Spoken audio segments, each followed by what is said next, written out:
Hey, Nick. How are Hi, you? Good Angela. morning. Doing well, thank you. Yeah, I'm so grateful to be here with you. So we're here today with Nick Rundhaug, the top dog in FedRAMP in Schellman. So very grateful to be here. And I wanted to start this discussion for our audience to just get to know you a little bit. If you could give us a fun fact about you and how do you get in your career to be the top dog in FedRAMP? Thank you. Yeah. Oh, absolutely. Thanks, Angela. Yeah, name's State Managing Director at Schellman, lead our federal practice along with a few other folks. Been doing it about 10 years. So prior to that, I was in the Army, had an information system degree, and landed as a signal officer in the Army. And I got to go to Iraq for a lovely 15 months. Age 24, came back age 26, but I decided to do something with that time while I was there. And I focused a lot on Cisco. Got a bunch of Cisco certs and dove into networking and realized I love networking. I love the OSI model. I love layers 3 and 4. And so that turned into a career of doing networking all the way up through network architecture. So when I found Schellman, I was at a point in my career where I felt like I don't want to say mastered it because you never really master IT, but I was at a point where I needed to learn more. So I decided to look at auditing and randomly picked up a certification, found Schellman, applied, and it was perfect timing. There was four of us doing FedRAMP here. So one of my colleagues, Marcy, is still here, and she leads all the CMMC and helps with FedRAMP as well.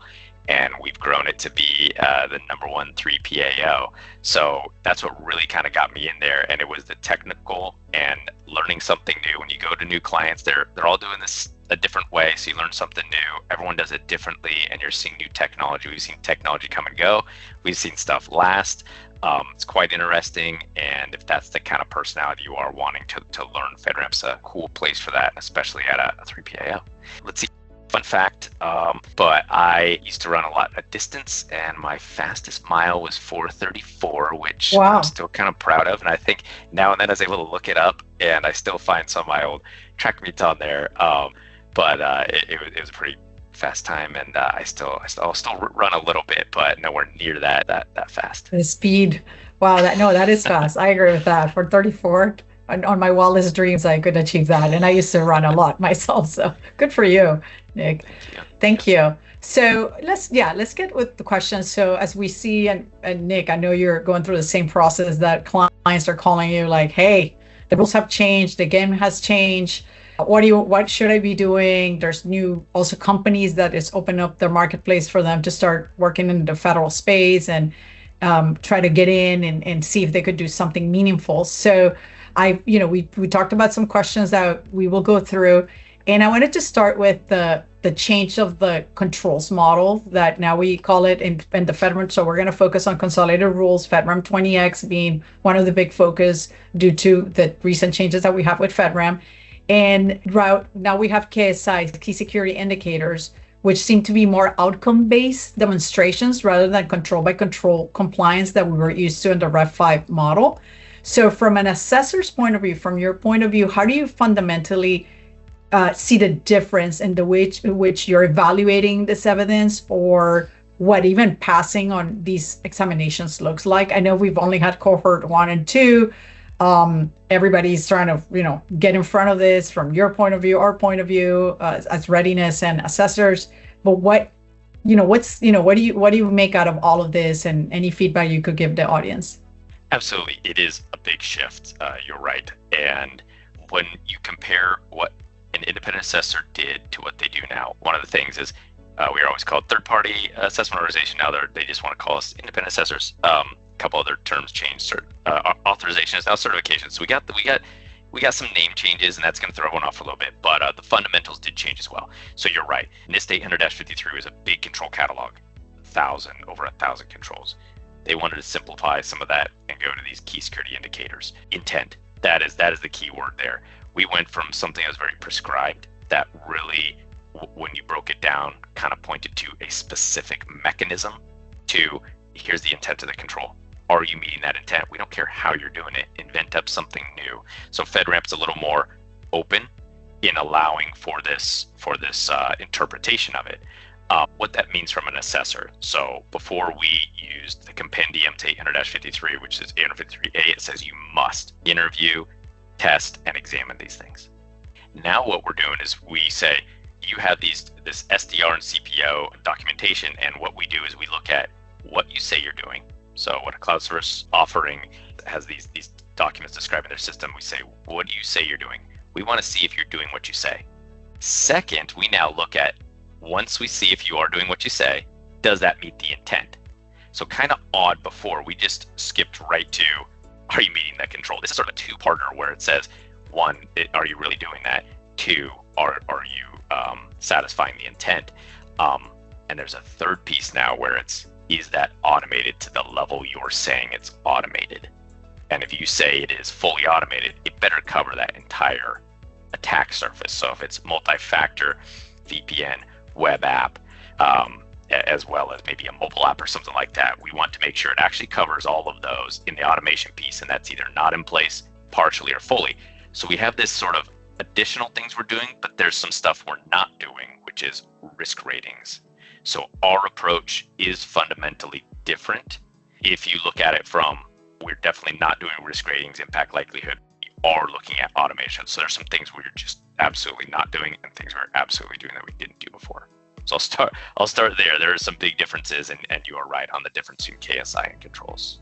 Absolutely. So kind of, piggybacking on what you're saying, it seems like the new FedRAMP game is a game of how well can you provide persistence evidence, right? And do this continuous compliance, like for real, like you said, like for everything that's part of that KSI itself, and the scope, which is this, part of the CPO and the SDR documentation. And then also, so to prove that, right? Like how good do you get at doing this? And then the second part I think you mentioned is it covering everything, and are you meeting the intent of the KSI? It's not so much whether even like you said, the example of the MFA, whether or not you have, I know it, there's still a little bit of the parameters, which we'll talk about in a minute, that you do have to have phishing resistant from MFA. So you would look at that as well, but you're not even going to look to see if the technology that they use for MFA is part of the FedRAMP boundary anymore. So there's so many considerations that have changed, and now it's more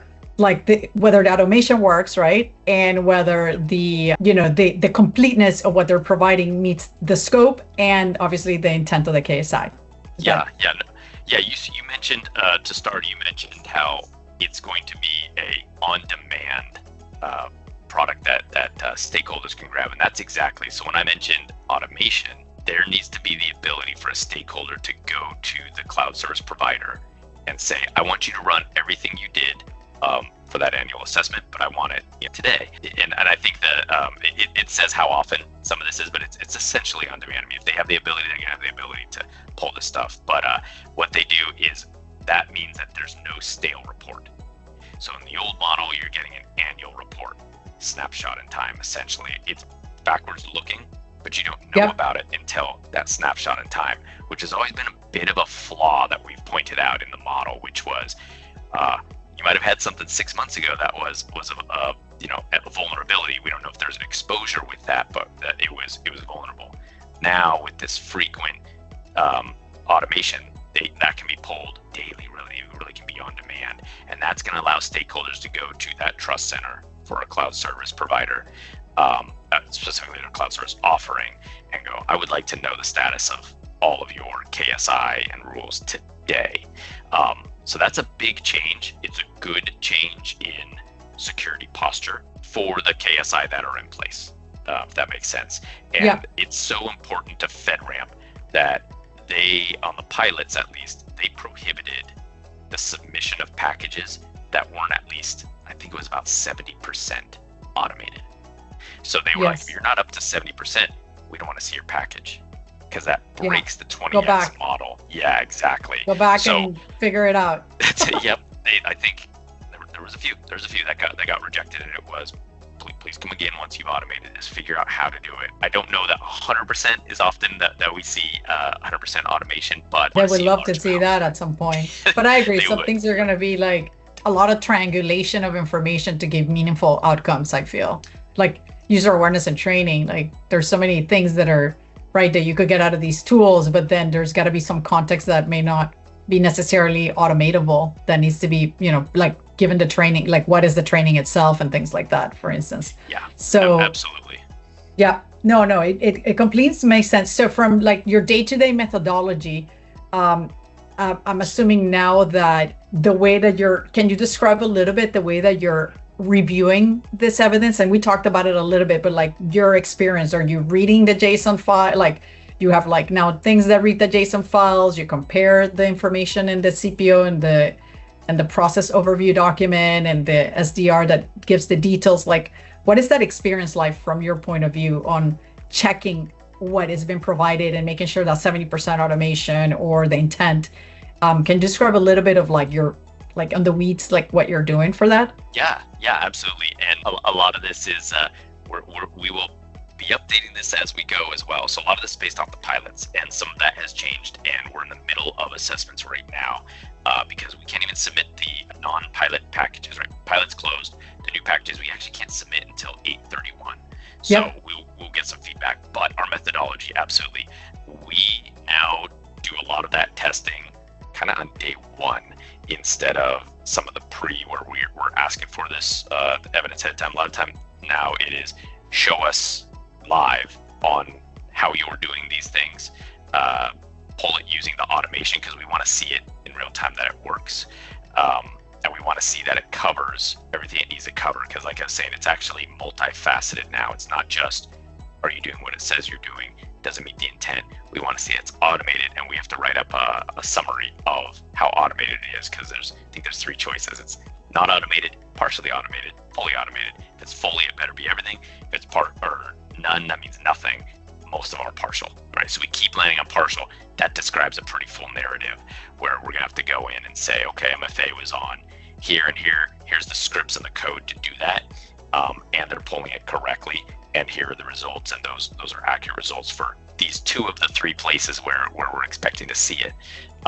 So if that makes sense, we're having to go in, review code, scripts, mechanisms, JSONs, native, exactly, that may be native to like an IaaS provider or something. Make sure that those are doing what they're supposed to. So it's a bit on our side to dive a little more into kind of some code review and stuff.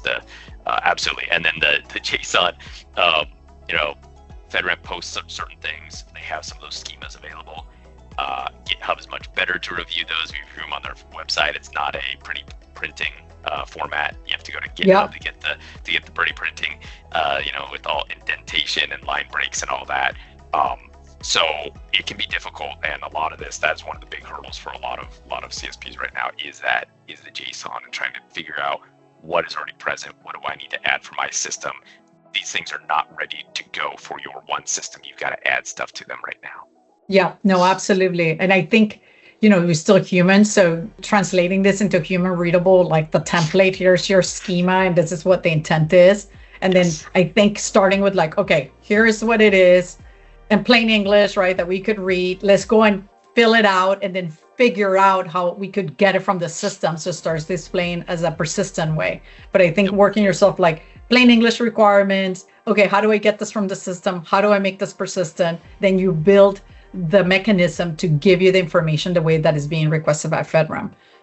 So that's what I'm seeing with clients that we're going kind of backwards. Okay, here's what is needed. How are we going to get this? Where do we get this from? How do we make sure it's complete and accurate? And how now we could do the persistent evidence, build the scripts or the process or the automations that may already have maybe with a GRC tool to bring this forth in a way that needs to be displayed for completeness and, I'm using audit lingo, but completeness and accuracy of both, what is going to become the machine readable format, but also being able to see it in human readable so you got it correct. So that's kind of what we're doing to work ourselves backwards from like the intent of making a machine readable, but really first understanding in plain English what's being asked and then work through it. So, so what do you are seeing as like, what do you think are going to be, or you're seeing already as the common mistakes if of a CSP trying to go from Ref 5, because I know you worked with a lot of existing companies that have Ref 5 authorizations, right? Or legacy FedRAMP, and looking at the 20x KSI structure. So what do you think are going to be the mistakes, or you're already seeing as the mistakes for this transition? Yeah, So I mentioned the CPO, Certification Package Overview, and the Security Decision Record SDR. What was the SSP is essentially turning into those. So one is a little more like the threat matter, and the other is the controls. Not quite one-to-one, but there is this transition. So exactly what you said. One piece of that is, you need some machine readable. So that's a little bit of there can be a little bit of a leap there to do that, get that figured out, and how to put it in the right format. But those are required. So it's essentially not possible to start an assessment without those, because the first order of business essentially is what I was talking about before. Are you doing what the KSI and rule states? And we want to see if you're doing what you state in your narrative there. So that is right now what is slowing up most folks, most CSPs, is this conversion to these new documents running a schema. So it is a little more on the technical side, the documentation side, I would say, and less on the architecture. Because on the KSI, if you go to those, they do map to NIST-based controls. So if you're converting, you already have a Rev 5 moderate. Yes. Those KSI, you can map those controls in there. And if you're meeting Rev 5, I think we found almost entirely you're meeting all these KSIs. Yeah. There's a few things here and there, right? Like Trust Center and a few other things. However, or some of the rules with like the FedRAMP inbox and, other incident reporting requirements and so on. Correct. And those are more on the rules than the KSI, but still, I count those as if you look at them, they're these requirements. So you still have these 200 requirements. Things to do. Yeah, exactly. And so we are seeing the biggest friction for those that are either converting or have at least architected their system, but they're going to opt for 20x because 20x is sponsorless. So they're like, I want 20x. I never could find a sponsor. That it is less on the architecture and the mechanisms. It is more on the documentation, to exactly what you're saying. Having to do everything within JSON is new to a lot of CSPs. So by far, that is the biggest one. After that, Trust Center. Trust Center is usually a lot of people are like, it's just, if you go on, there are places that do Trust Center, but no one really, since 20x is a new term, this is all, there's only a select few products, services, companies really doing this specific to 20x. So it's harder for CSPs to find that and compare and contrast the pros and cons there. Those and I think even the prior Trust Center, right? Like all these tools have been offering Trust Centers, but they're like static pages with login, hey, get my SOC 2 from here. So now it becomes like a real-time dashboard with given access to the government. So yes, I'm seeing a lot of like evolution with Trust Center, right? The intent, I think before was, like I said, somewhat of a static page with some automation and things like that. But now it's like full on. So I know for sure some of these GRC tools are working vigorously on making this happen. But definitely, I feel like they're going to be clear winners from all this FedRAMP stuff, if the ones that get it right. So right now, one of the things, obviously reading the CRs, the Consolidated Rules, is that FedRAMP doesn't want companies, in this case, the cloud service providers, to have like the two, right? Like, I'm going to have it all, so that way I'm covered either way kind of thing. Let me keep my Rev 5. It already, especially if they already have it, right? Like they have the Rev 5 and then the 20x. Do you think right now, you're an established cloud service provider that you've been on moderate or even high for a long period of time, to transition to 20x? Like, do you see that as a thing, or do you like they're just trying to see what it is and wait for the right time to transition and keep the Rev 5 the way it is? Like, what are you seeing with that a little bit, Nick? Yeah, great question. So we have over 200 authorizations. We do a handful, significant enough that there are some, but not many are going to transition. Those are typically agency dependent. So they've reached out, they maybe have one or two contracts, all with one or two agencies. Typically, this is just in general. They've let the CSP know we are good at 20x, right? They've reviewed it, they understand the security posture differences, and they said that is good enough. And this we have found is agency dependent, as well as product type. So there are some products more conducive to, is this really federal data? Was it more along the federal metadata, or was it just something that they consider pretty low risk? In those regards, perfect example for someone that's going to convert to 20x. Those that have Rev 5 are going to continue to be listed for at least, it looks like, 2 years. I believe we've been told end of 28 even. They won't accept new packages after June 11th. Yes, I saw that. Year. Yeah. Yep. Will that change? I don't know. My professional opinion is these dates typically slip a little bit. So like what's happening with CMMC? But officially is June 11th. Yes. No new submissions after that. As However, they'll continue to list them, for at least a year, because those new ones will need a year. And I think they said at least to the end of 28. So you look right now, and that gives 2.5 years ballpark, but I think that will probably get extended. So there's a number of considerations. I think those that are on that path and have made that investment, it still makes sense to finish out and do the Rev 5, as long as they plan to submit well in advance of that June 11th, by at least a couple months, in order to just ensure that sponsorship and everything is good. Yeah. So to recap this, because I feel like you said a lot of really insightful information. If you already are kind of strong and steady with your Rev 5, maybe like you said, some companies that they may have like low impact type data, it makes sense for them to really start looking more vigorously to 20x and making that transition. For those others, I think they're holding strong, if I'm understanding you correctly, which makes sense with Rev 5 until further notice, since there's a 2-year kind of runway, as we know today, in terms of maintaining your existing Rev 5. And then, like you said, or that were interpreted, right? The agency, this discussions with the agencies and the clients are obviously a big driver of making some of these decisions. So there's not it's really not framing it like too early or too late. It's kind of where you are in your, dealing with your agencies, right? As a CSP, and then like the data that you hold, the type of processes that you hold, that it's just best to stay put with Rev 5 until a later time because of your contractual obligations and so on and so forth. Yeah, exactly. And a few other things that play into that is 20x offers, sponsor lists like we were talking about. So yes. For those that no other path. Yeah, and we needed this. We needed a sponsor path since Jab went away. We needed this sponsorless path, and so that's here. The other path is just it was too bureaucratic. It's just really hard. I know people that had lobbyists, my clients, like people to, find these opportunities with the federal government. So definitely, I think that is that's a big win right now for the market. And in regards to that, and, we didn't talk about it before, but obviously Class A just went into effect this week, where people could apply for Class A, which for those that don't know is you're leveraging your SOC 2 as like an on-ramp to get started in this journey.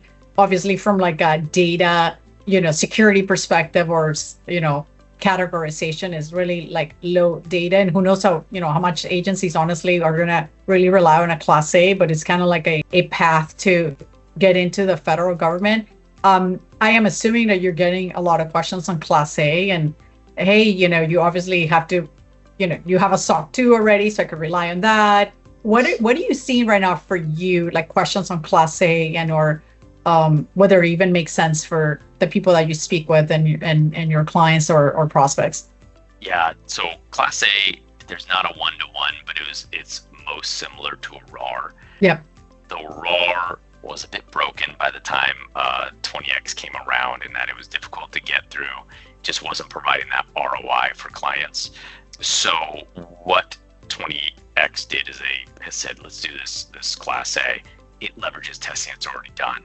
While a RAR could potentially do that, it was very specific what it needed. Instead, it said, why don't you just derive almost all of this from that, SOC 2 report or something similar. It can be GovRAMP, it can be something else. Definitely. And so it basically is a way that you can show that there's a good chance you're going to pass, or not pass, but that you're going to meet most of the security requirements that are kind of the big, what used to be high risk type items. So it makes sense for certain CSPs, some that just want to, get their name out there first. But the others, kind of like the RAR, they want to show a stakeholder, hey, I have this minimum. I've been looked at beyond my SOC report, as it has federal implications. Here are the things additionally that I've been evaluated against. Here's kind of the current status, plus it shows, I think, a level of maturity. Like, I've looked through all this, I'm ready to do this, I have all this other stuff in sight, and I'm not completely unfamiliar and just saying, hey, I want FedRAMP. It is, I'm committed to this. I've already done that first step. So I don't think it's for everyone, but it makes sense for some. But that's the same case as the RAR. The RAR was the same way, where there were just some that wanted that. They wanted that step. There's some companies that they get that investment. They get a small investment, and it's, do this, do this at a little bit. The feasibility. Yes, no, exactly, it makes sense.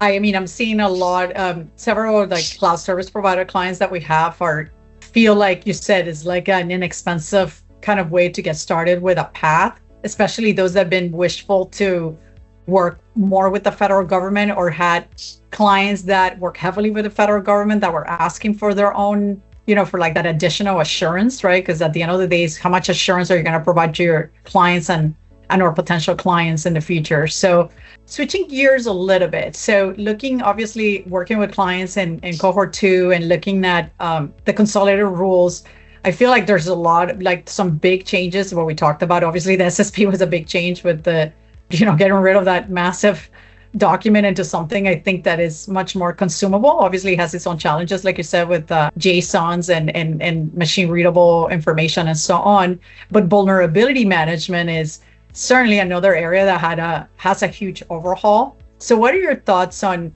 the changes on vulnerability management, and what will you tell the CSP on how to best prepare for that change? Yeah, so prior, very strict. Use CVSS 3.0 scoring, and basically you add those to your POAM once they become outside of SLAs. You add a little bit of wiggle room on the risk rating. Now that has changed. And by the way, that was the biggest, what we call showstopper, was vulnerability scanning, authenticated vulnerability scanning, and specifically on containers, and especially on third-party containers. So a lot has happened. That has changed, and so they have this, the VDR rules and everything within those new rule sets. One of the things that is different is they allow what is essentially contextual kind of adjudication of the vulnerabilities. So I take a step back. CVSS 3.0 scoring was what brought those. You would scan and you'd pull in all those CVEs or plugins, but you would bring all those in and you would have these risk ratings on it. Your POAM was supposed to be all risk within your system. What they're saying now is they want your pen test, and you're always supposed to put pen test in there, but they want pen test, scans, any controls testing, and as well as intelligence. All of this was spread out through what used to be the Rev 5 requirements, but and now different it's controls. Explicit. Yeah, and different controls and everything. Now it's explicit that this is your VDR does contain all this information. We want those dispositioned. It's your attack surface, threat intelligence, dashboard, all in one. Everything, yeah. So they're very explicit. Say just put it all here, but these are the things you need to do. Before it was like you would read that, but you'd read in all the controls, and it's easy to kind of miss some of that. So they kind of consolidated the terminology. The contextual vulnerability is looking at, they call it the actual risk, which I think is kind of accurate. This is what the industry is moving to anyway. Yes. So contextual based is, I want to see what's the availability of this. Is it realistic to actually get an exposure? It used to be, this thing can be way inside. It might not even have, it might have some of the things turned off, and you either had to false positive. It still pops in the scan, so you got to do something with it, even though it's like, oh, I don't know how to fix this thing. Or I it's like so low risk, why am I even bothering, kind of thing. That's exactly. And FedRAMP was very resistant to going from high to low. Now they're like, no, that's fine. Put that in there, make it contextual based. We had actually give me good judgment and feedback on it, of course, right? Yep. Not because you say so, but show me that indeed, this is not, the risk that the initial scan said, but this is the converted risk based on, like you said, the new criteria for internet reachability and accessibility and so on of these findings. Yep, exactly. And we had seen a lot of the industry moving to that anyway. So they had asked their sponsors, they're like, can I move toward this? And they said yes. And so they essentially had some kind of tailoring of that process, and they were fine with it. So we are seeing that now as that should be first. is the exploitability, the actual risk is what they're concerned with. So that was a big change, and that's what the really about, is putting all that together and just saying what's the actual risk here. Yeah, no, and I think it's good. The challenge that I've seen as of now is that the vulnerability scanners are so used to the other way, and like, I mean, yeah, and again, I'm not picking on any technology or anything like that. So the reporting of it, obviously, there's all kinds of tools that are helping with this, but at the same time, I feel like it's so new that I had a client in cohort 2 that, like, at the end of the day, we had to manually, like, there were not that many vulnerabilities, so it was like manually calculate this because the tool itself was still in CVS 3 version, and not, you're not giving them the new reporting that was needed for this, right? So there was some of that context that had to be done in Excel, for lack of a better word, to come up with this updated calculations and documentation. So I think this is an area where I'm seeing a lot of evolution from this scanning tools and the the WIS and companies like that to provide more succinct, I guess, reporting and more consolidated reporting as well, to help the companies prepare for this in a much more and an easier way than what it needs to be. But I think you and I talked about that. I think this was a good move. It makes more sense from like the real world, right? Dealing with findings in the real world, and given that flexibility, I think, to the CSPs to really look at it from real risk. And you said like exposure. So on the same topic, another obviously area that the traditional Ref 5 had a very explicit process for continuous monitoring for CON1 and expectations, and obviously that is changed tremendously now with the persistent evidence collections and trust centers, and obviously depending on the class that you're in, you have different kind of reporting requirements. So what do you think are the main differences, if you want to educate our audience a little bit here? And do you actually think that the 20x model will reduce assessment fatigue for CSPs, or just distributed, or like it's like the same but different? What are your thoughts on CON1? Yeah, it does reduce it. So I'll first start off right there, because of the rules and the KSI together. That is a less amount. It simply reduces that effort. So I think the fatigue will be reduced, as well as like you said, they can, if they have stakeholders can come to them and say, generate that body of evidence. I want to see what the output is based off the automation at any given point. So hopefully that will reduce it. That's my thoughts on it, though we'll kind of see over the next year. They are required as well to do quarterly meetings with their stakeholders. That is kind of an increased burden, but the hope is that reduces stuff that pops up out of nowhere, that it reduces the needs for stakeholders to be like, oh, I want this ad hoc report done right now. The S process is part of this as well, the significant change notification. And so if it's things that are routine and all that, that's going to be easier to do than it used to be. So quarterly, if that meeting is not that long and there's not much to do there, they're going to tell them what any changes they had. They're going to let them know that disposition on a vulnerabilities and things like that. So that's an increased burden, but what I hope it does is kind of two things. One, that on an annual, there's no like spike. It kind of smooths that out over the year. But two, what I really think the purpose of that is holding CSPs responsible, so that they are addressing risk that is identified and on a timely basis. Yeah. So all of that, we're talking about the VDR, all that stuff in there. The intel, the pen test, the controls finding. The stakeholders are going to be hopefully hold them accountable and say, well, what are you doing about that? It used to be only written mostly yearly, except for some very high touch agency sponsors. Now it's like everyone is, and so everyone gets their take to say, well, this one's important to me. I really want you to fix this. So I think the accountability increases. So effort overall, like on an annual assessment, I think some reduction there.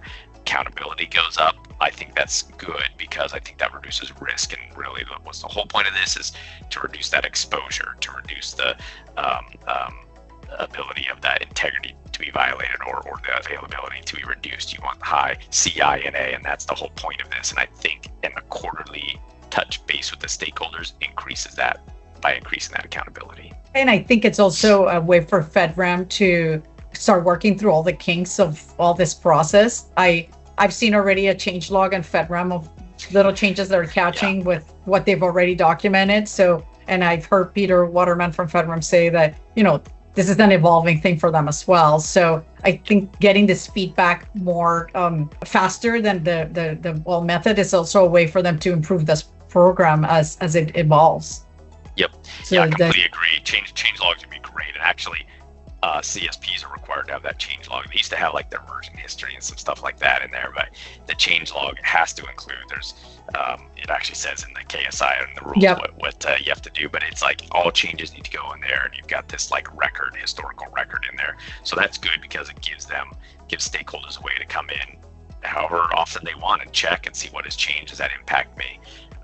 But it's required now to be in there. So but the persistent evidence of that, it's like, if you are not using, very good best practices on CI/CD or infrastructure as service, now you will have to use all those tools to help you get that information on accurate and timely basis. So I do think that this is going to push for more automation on we're talking about now the deployment itself on these companies to really have tidy change control and configuration management, because you have no option with the way that you have to produce this information on a timely basis, on somewhat continuous basis for assessment. So a couple final questions here. Is there anything I didn't ask that we should talk about? I had, questions about forward-looking advice, but anything related to the technical aspects of KSIs, rules, and CR that you think the audience should know about and it's important not to be missed? Yeah, one, really, this is the one that like everyone's been asking about is kind of the pulse on industry, but that includes the federal stakeholders. We're going to submit these things at the end of August, the 20x specifically, these packages. So that means we don't have feedback yet on the non-pilot, right? Expect to see a whole bunch of stuff come out. So look for these webinars, blogs, and things like that from the 3POs, the consultants, advisors. There's going to be a lot of good info coming out because that feedback loop, it's going to be iterative. So that's going to be very important over summer through fall, is just to keep your ears open to all these changes, because some assumptions that have been made could be wrong. There's been a lot of like an agency accepting this as is, for instance. That's exactly. It's like the other key piece is which agencies are going to have an issue and are going to tailor, right? We've seen even under Rev 5 there was tailoring, CMS, state, HHS. Oh yeah, absolutely. It would all tailor, the kind of like the AMP and some of those. There's some other frameworks out there that AMP for CMS and things like that. Yep, exactly. So will 20x, when they do their analysis, because they're probably have been doing that since the rules dropped in June, I expect to see more and more over the next few months of you need this additionally. This is your additional appendix. Do this plus all of this. So it really goes back to your clients, for the CSPs, the clients of the CSPs or the agencies in this case. So forward-looking advice. If a CSP is starting a FedRAMP journey today, and we talked a little bit about this already, but to just recap, and then we'll do a recap of all the points that we talked about, is starting a FedRAMP journey today, does not have, some sort of prior authorization or strong relationship with an agency, your recommendation would be to go to 20x, right? And what would be the biggest single thing that you wish more CSPs understood about the consolidated rules before they walk into the assessment? Yeah, Trust Center and the machine-readable, like I said before, it is all there, but it's not to your architecture. So you have some, there are some things you're going to have to do. Engineering. And, even on those files, and make sure that you can regularly produce that. So GitHub has most of that under the FedRAMP page. They got their schemas and etc. That plus the Trust Center, and then that automation. So the automation is that other piece. So FedRAMP does not yet have a path for non-cloud or ones that specifically it's like SaaS built on a hyperscaler with all this automation. There's a few permutations where it might not be correct. So you absolutely want to make sure that you can handle all these before going into 20x. But those are, in my opinion, the three. It's, So can you elaborate on that last point, Nick, on Yes. the companies that are built on a hyperscaler? Can you elaborate to that and that not having a path for clarity here? Yeah. Essentially, they've said this is built for SaaS products built on Azure, Google, GCP, OCI, et cetera, but it is not made for those that don't fit the perfect mold, and that is, because they've put these rules in a way that make those assumptions. So if you notice, there's physical, environmental type controls, and some of those others that are not in there. If you're not using those, they don't have a current path. Now, if that affected someone, they should still reach out to FedRAMP to be 100% sure, but that is what they publicly facing have really tried to narrow this down. Yes, that's what I saw. It's like, well, go to Ref 5, but if you have no sponsorship, then like you don't have a, like you said, you don't have a path, right? You're kind of like, exactly right. where do I fall here? So I wonder how many companies now that are cloud service providers, right? Like SaaS companies are in that category. I mean, I'm sure there's always somebody, but it just feels like most people bolt themselves on top of these hyperscalers for a multitude of reasons. So, but yes, I'm sure there's somebody out there that feels orphaned with these changes. There's a few, it's not many, and it's usually some legacy, something legacy in there, or some sort of point of presence edge that does not quite fit that definition. So there are those, they are affected.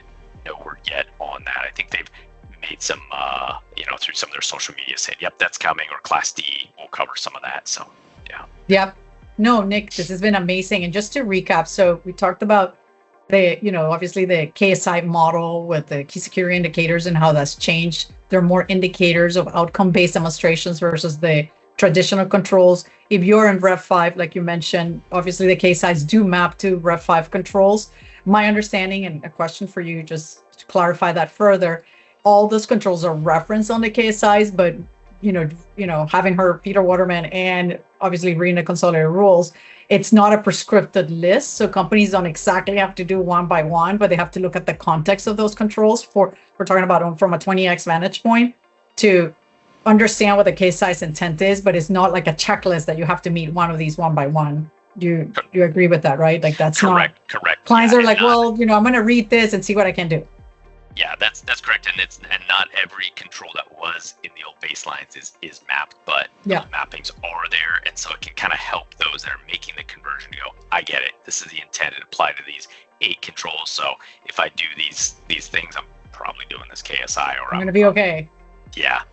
So, and I feel like we as assessors, and I mean, you as an assessor and us as readiness partners, it's always good to understand, well, what's the minimum? And I feel like these things by default become the minimum because, you can't argue against something that's already been published by the government. So although I've talked to clients that are like, hey, these things are for reference, it's like, well, let's do it. So that way we don't have any ambiguity that we didn't do something that wasn't part of those controls. So although they're supposed to be, in my mind, or the intent from what I understand, as guidance, I feel like, we can't help to have like a list. Can I work against a list so that way I know what I need to do? So I think these controls are still the ones that are mapped, as you said, not all of them are mapped, are gonna be still somewhat of a guide for people to know what the expectation is. And maybe if it's too onerous, then say, okay, I'm going to try to meet partially some of this, and that would be still good enough.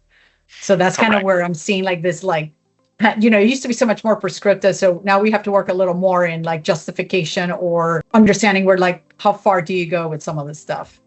Yeah, absolutely. And I think if someone was doing Rev 5, they're likely going to meet most of the 20x.